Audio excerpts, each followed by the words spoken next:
Welcome, everyone. You are now listening to It's Time We Talk, a brand new podcast, a part of Real Rap Entertainment. My name is Christian Maldonado, and I'm the editor-in-chief of Real Rap Entertainment.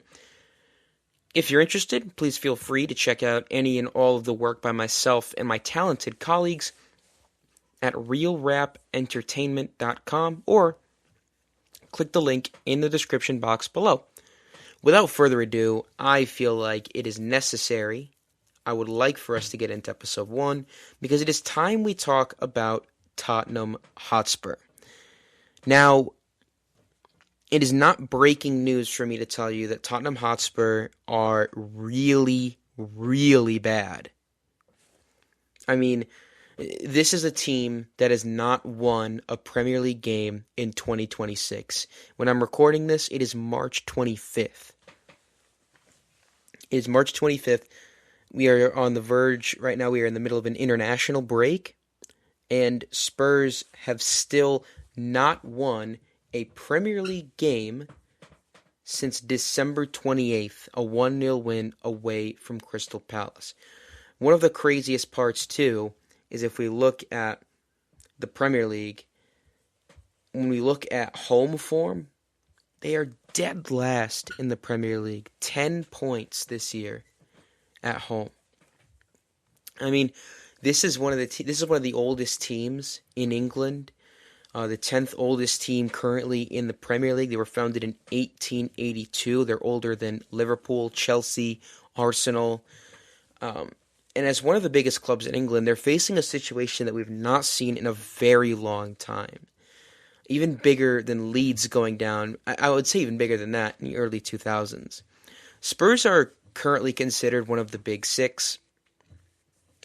They are a team who rivals teams like Manchester City, Liverpool, Arsenal, Chelsea. Rivals those teams in terms of transfer spending and just financial spending in general. I mean, they play in one of the most gorgeous stadiums in England, in the Tottenham Hotspur Stadium.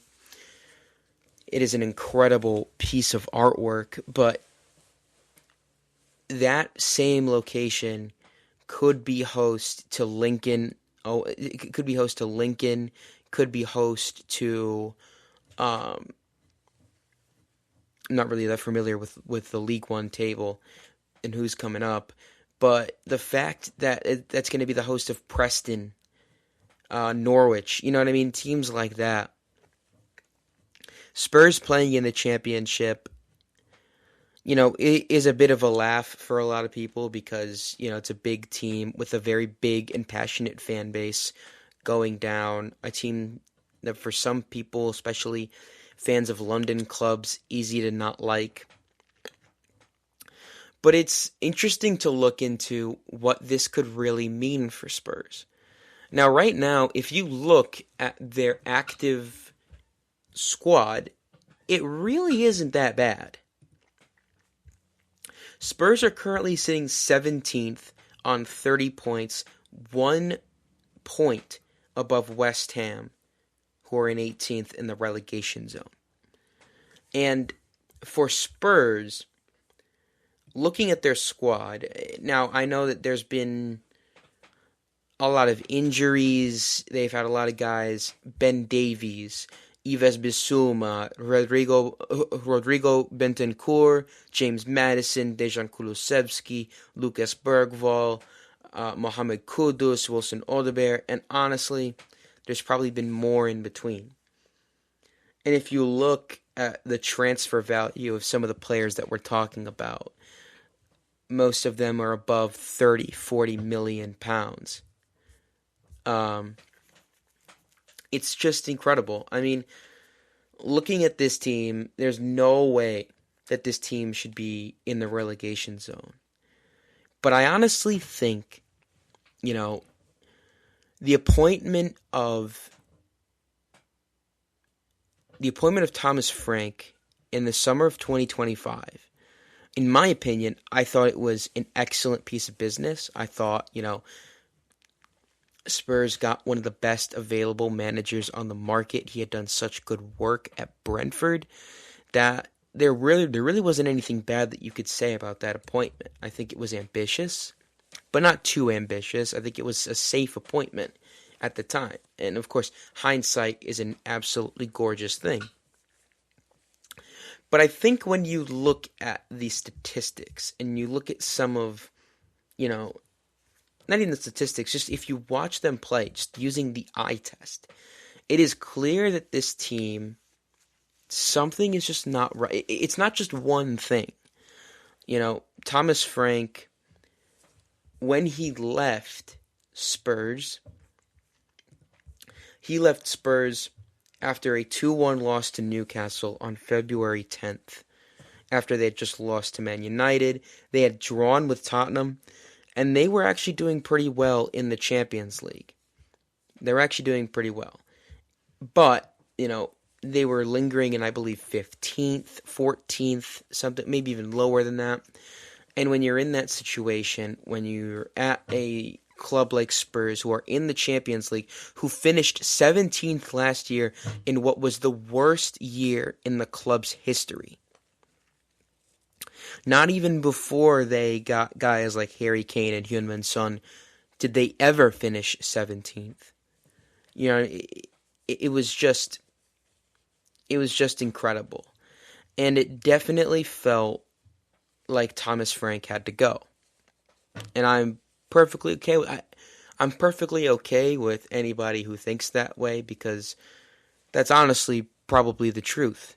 Thomas Frank probably did have to go.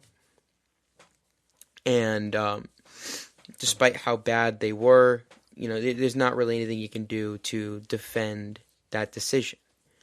You bring it was the appointment of Igor Tudor just before Tottenham would face Arsenal in the North London derby. After they had just lost, I believe they lost 3-0 early in the season to them. They were coming into this game against Arsenal at home in front of the home crowd. You knew that the crowd would be up for it. You hoped the players would be up for it. And it seemed like none of them were. Now, say what you will about Igor Tudor. He has been everywhere and anywhere in his managerial career. He's been to places like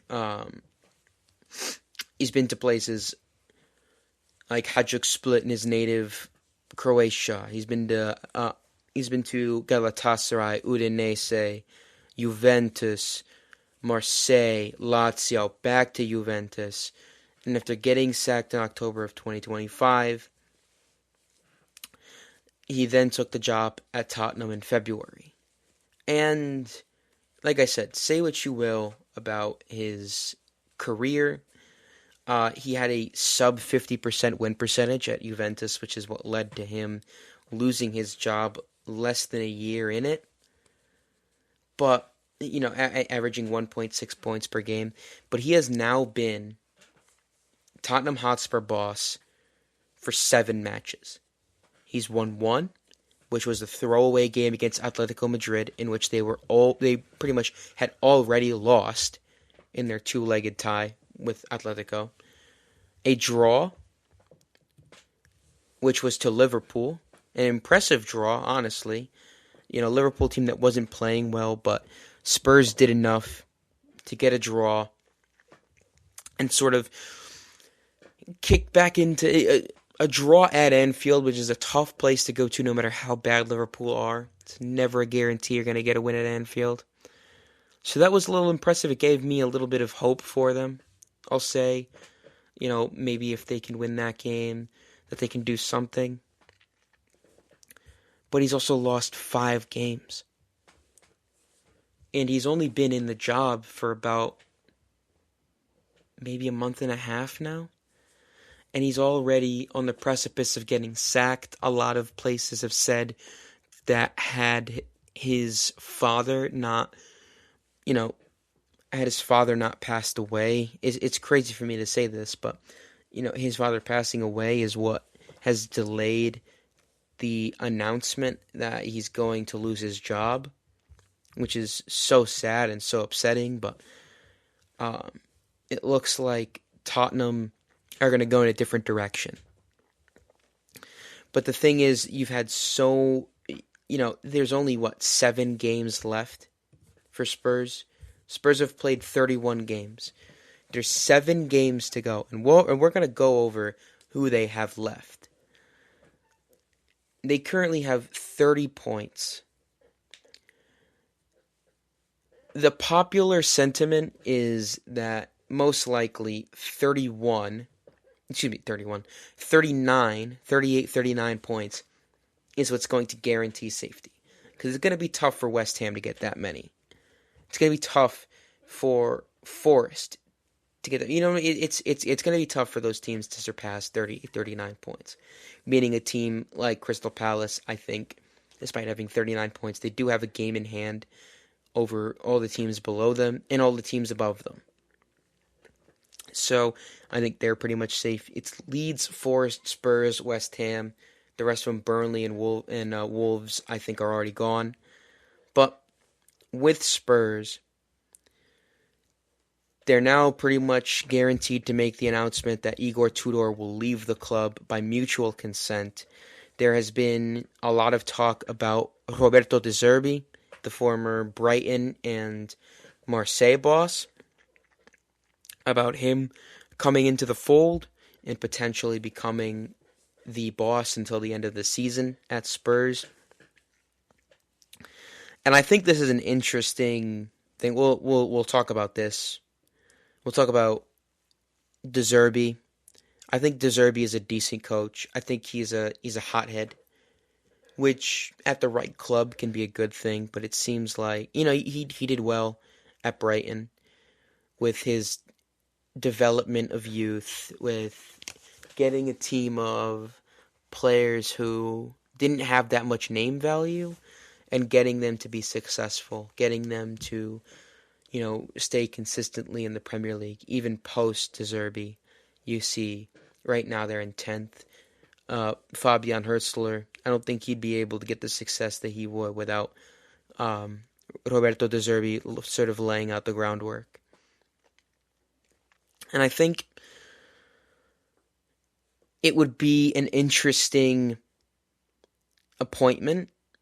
I think it would be a better appointment than Tudor. He's the kind of guy that if he was available when they appointed Tudor, I think he would have been a lot better of a boss to bring in. A guy with Premier League experience who is a disciplinarian but also can sort of get the most out of his guys. And I think that would have been a very smart appointment for Spurs, and it never really happened. That opportunity never really presented itself. And I think it's going to be interesting to see if De Zerbi comes in with 7 games to go. There's so many things to consider if you're him. Their first game back from the international break is on April 12th, on a Sunday. That's, I believe 3 weeks after their most recent match, a 3-0 loss to Forest at home, in what really could be a relegation 6-pointer. That was a huge win for Forest. But looking at it, De Zerbi has some decent players at his disposal. And I've seen some content creators and I've seen some personalities talk about this squad and talk about, are they really in it?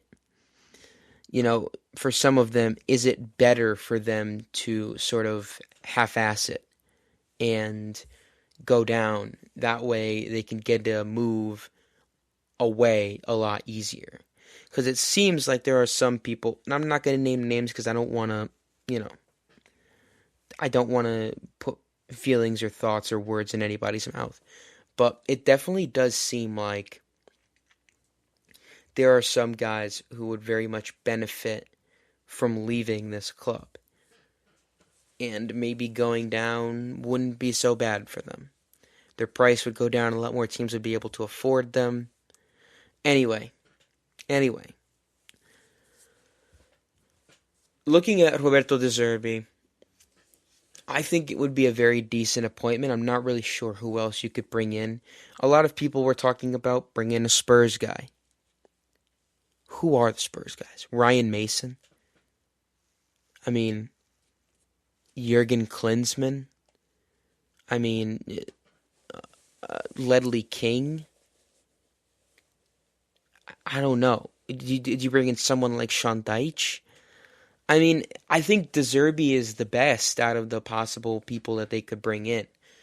De Zerbi is a guy, like I said, who's not been in the same exact situation, but he's Premier League proven. And I think you need to take a big risk. And you need to pay him whatever he wants, give him whatever terms he wants, because at the end of the day, relegation is the worst case scenario. You cannot afford to go down. If Spurs go down, I genuinely believe it would take them more than 1 year to get back up. I think it is a dire, dire situation. Relegation for Spurs means 46 games next year. 46 games. And they played a similar amount, but that squad's going to be decimated. As I just said, there are some guys who probably want to leave. I bet you a good majority of this squad wants to go. So when you look at that, it's sort of a situation where these guys want to go, but you need to keep yourselves in the Prem. Because if you keep yourself in the Premier League, you get Premier League money. You may not be in Europe next year, but maybe you're able to keep more players. Maybe you're able to keep more guys. You know, I could see a lot of guys staying if they stay up. But if they go down, I look at this squad and I'm genuinely thinking to myself, who would stay? Who's a Spurs guy that would stay on this team if they went down? I mean, I don't even know. I honestly don't even know. That's a conversation for another time, I suppose. But let's look at their fixtures. Let's just say Roberto De Zerbi comes in. They come into it, Sunderland away, April 12th. That's a game, I can't see them winning that game at the Stadium of Light. I would say best case is a draw, but Sunderland are coming off of a big win. They've just done the double over their Tyne-Wear derby rivals Newcastle. And who knows, they could very much be up for this game and very much be up for crushing Tottenham. You've got Brighton at home, which I would say a game against Brighton at home, Spurs should win that.